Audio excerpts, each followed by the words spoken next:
돈 이야기입니다.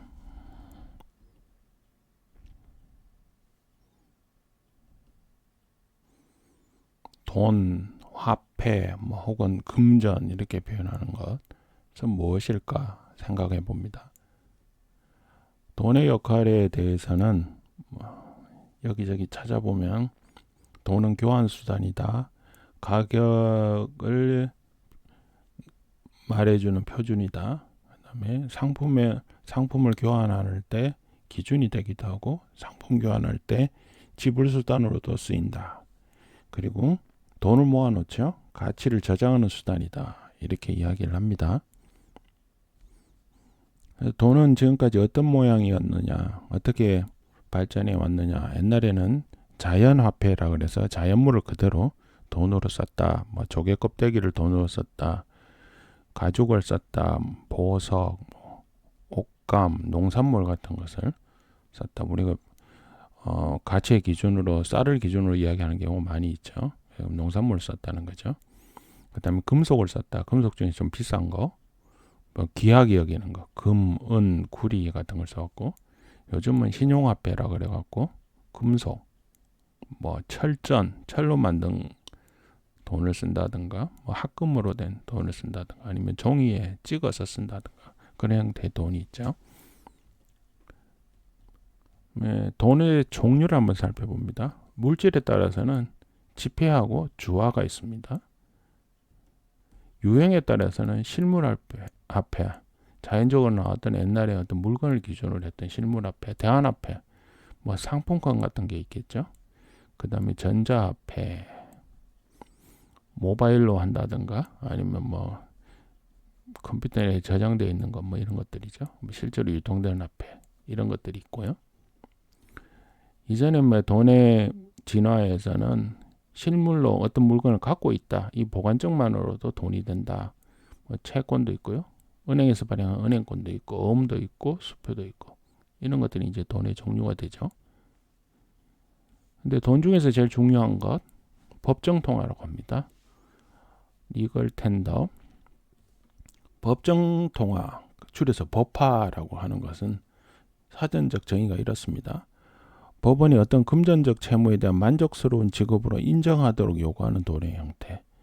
그래서 법화를 지급을 했으면 실제로 금전적 채무나 채권을 만들거나 없애거나 하는 명확한 법률적 행위가 된다는 이야기죠.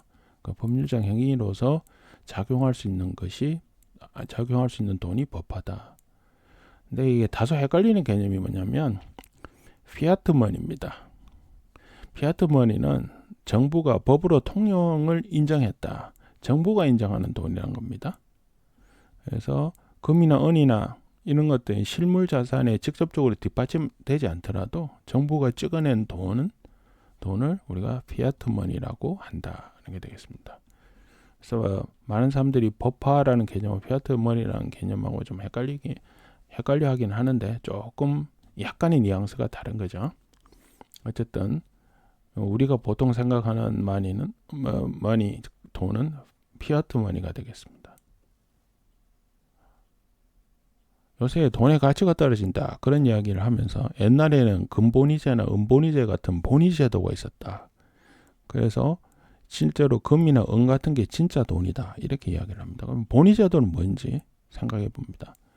본위제도를 사전이나 인터넷에서 이렇게 찾아보면 본위제도는 가치가 높고 훼손 감멸이 적으면 잘 망가지지 않는다는 거죠. 품질이 일정하고 생산량이 비교적 안정되어 가치의 변동이 적은 자산을 기준으로 화폐의 가치를 정하는 통화제도를 본위제도라고 한다. 예를 들어 금 1g은 몇 달러다. 이런 식으로 정하는 것을 본위제도라고 하는 겁니다.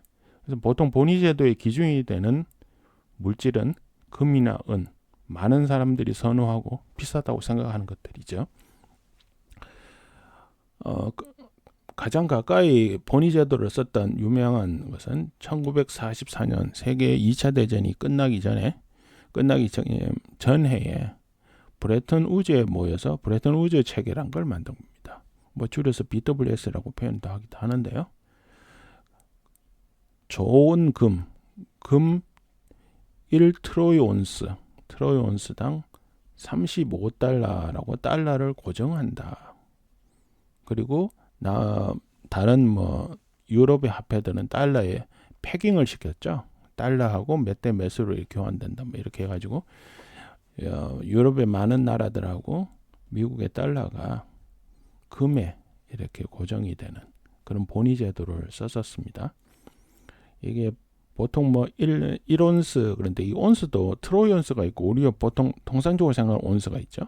이거 조금 다릅니다. 트로이 온스가 우리가 보통 16온스가 1파운드잖아요. 무게에서. 그 16온스 1파운드 되는 그 온스보다 트로이 온스가 약간 더 무겁습니다. 그래서 이 트로이 온스가 그 온스보다는 약간 양이 많다. 그걸 기억해 주시면 좋겠고요. 어쨌거나 금을 이야기할 때는, 금 거래를 할 때는 트로이 온스가 기준이다.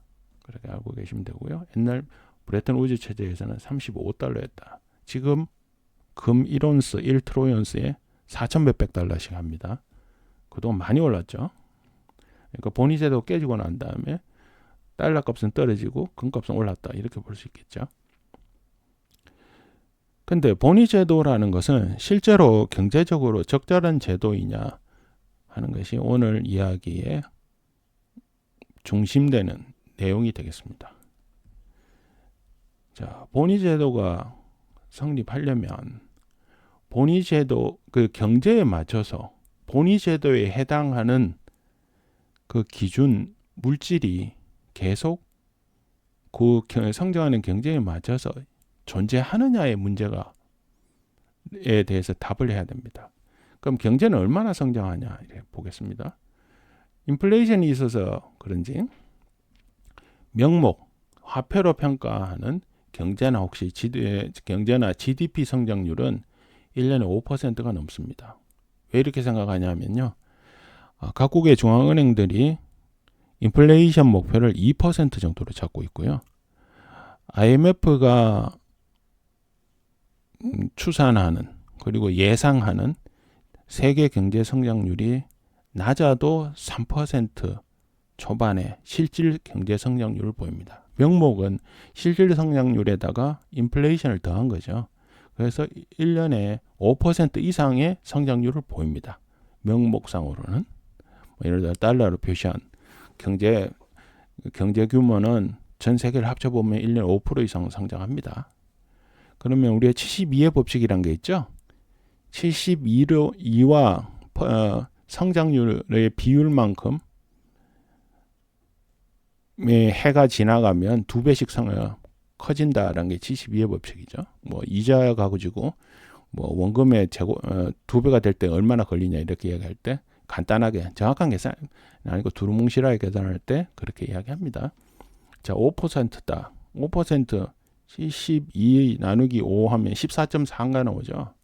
14, 5년마다 5% 정도만 경제가 성장을 해도 명목으로 5% 정도 성장을 해도 2배씩 된다는 거죠.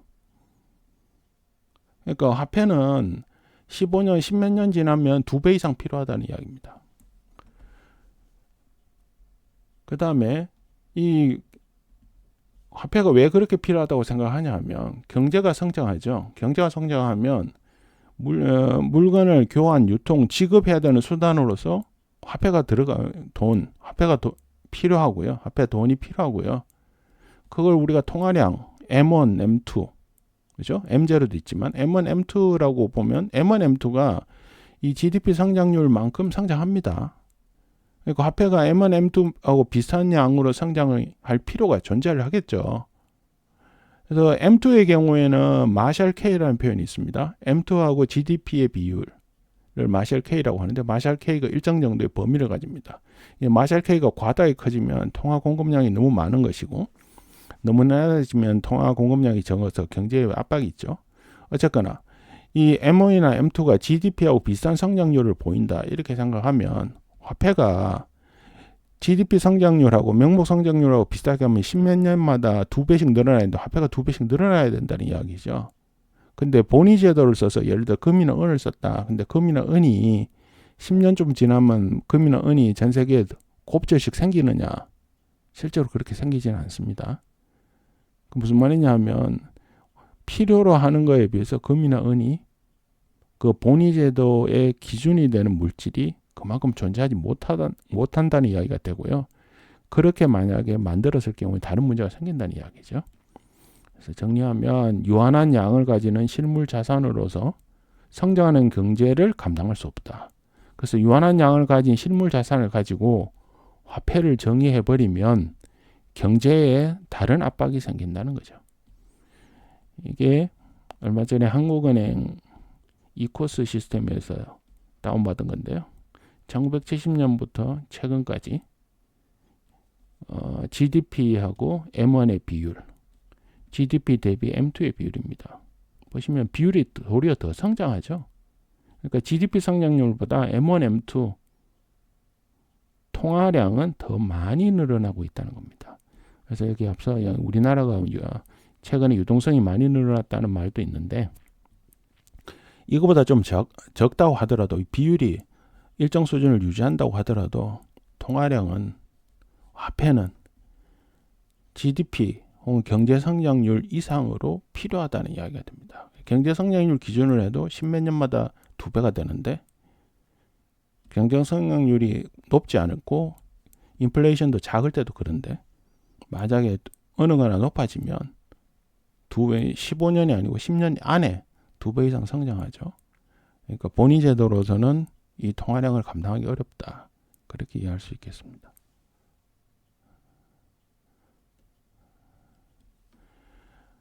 그래서 앞서 이야기했던 내용을 다시 한번 들여다보면 가치를 측정하는 화폐는 가치를 측정하는 수단이라고 했습니다. 근데 가치를 측정하는 수단으로서 화폐 총량이 만약에 제한이 된다. 그 말은 뭐냐면 물건보다 화폐 총량이 먼저 제한이 걸리게 되면 물건 값은 시간이 지남에 따라서 낮아져야 됩니다. 디플레이션이 나야 됩니다. 내일 물건 값이 화폐 기준으로 싸게 된다면 지금 소비를 할 이유가 없죠. 디플레이션이 생기면 소비가 침체가 됩니다. 그래서 경기 침체, 불황이 나오게 되죠. 그래서 화폐가 교환 수단으로 가치 측정 수단으로 쓰이는 것이 아니고 화폐가 투자 수단이 되게 됩니다.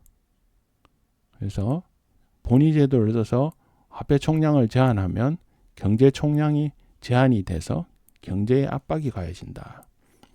그리고 단 한편은 우리가 화폐를 광범위에 쓰다 보면 화폐 환상이라는 게 생기죠.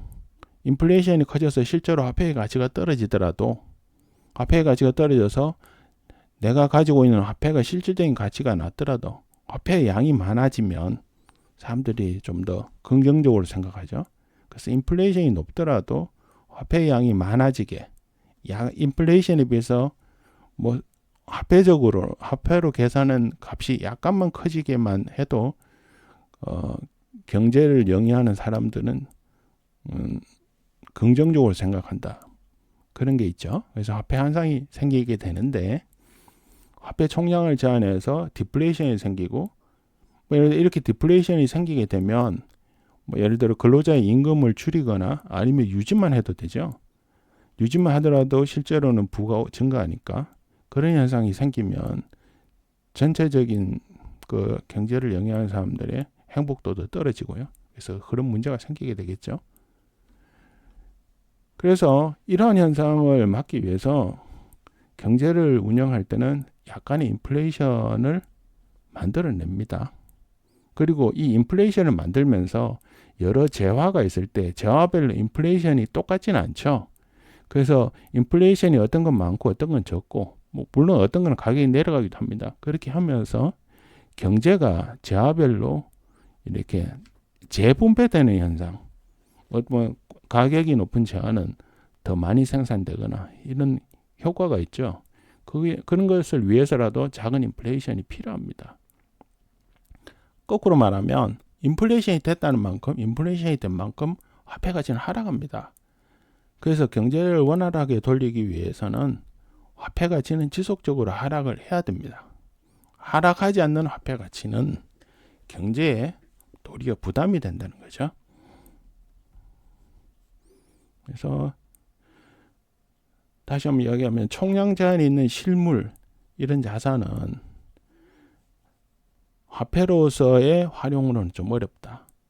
그래서 본위제도는 경제에 도리어 제약 요인이 되기 때문에 본위제도는 단기간에는 유지할 수 있으나 긴 시간으로 유지할 수가 없다. 그래서 본위제도 같은 걸 생각해서 금이나 은이 진짜 돈이다. 이거는 돈의 기능에 대해서 어떻게 보면 잘못 생각하는 것일 수도 있다. 뭐 금이나 은에 투자하는 건 좋은 거죠. 근데 그것은 원자재에 대한 투자하고 똑같은 것으로 생각해야지 돈에 대한 투자다라고 생각하면 좀 무리가 있다. 그렇게 되겠습니다. 그래서 본위제가 되는 기준자산은 거래 수단이 아니고 투자 자산이 될 가능성이 더 크다. 그렇게 이해하는 게 필요하고요. 또 다른 한편으로는 우리가 이렇게 생각하면서 작은 인플레이션이 계속 될 거다. 그래서 경제 성장률을 위해서는 화폐 가치는 지속적으로 하락해야 된다. 아주 무한대의 시간이 지나면 지금의 화폐 가치는 0이 된다. 0이 수렴한다. 물론 짧은 기간 동안은 뭐 수 % 정도 감소하고 있지만 화폐 가치가 감소하고 있지만 길게 가면 0이 되겠죠. 그렇지만 이게 화폐로서의 기능을 하려면 그건 어쩔 수 없는 상황이다. 경제를 굴리기 위해서는 어쩔 수 없는 거라고 생각을 해야 되겠고, 그게 우리가 유명한 이야기죠. 붉은 여왕 효과라고. 모든 사람이 좀 어떤 세상이 특정한 속도로 가면 뒤처지지 않기 위해서 그보다 더 빠른 속도로 가야 된다. 그런 붉은 여왕 효과를 생각하면서 화폐를 바라봐야 될 것이다. 그렇게 볼 수 있겠습니다.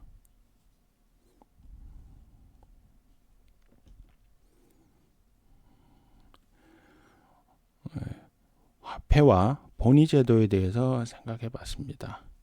경제 성장률이라는 관점, 그리고 인플레이션을 어느 정도 용인해야 경제가 돌아간다는 관점에서 화폐의 가치는 지속적으로 하락하는 게 맞고 본위제도는 유지가 어렵다.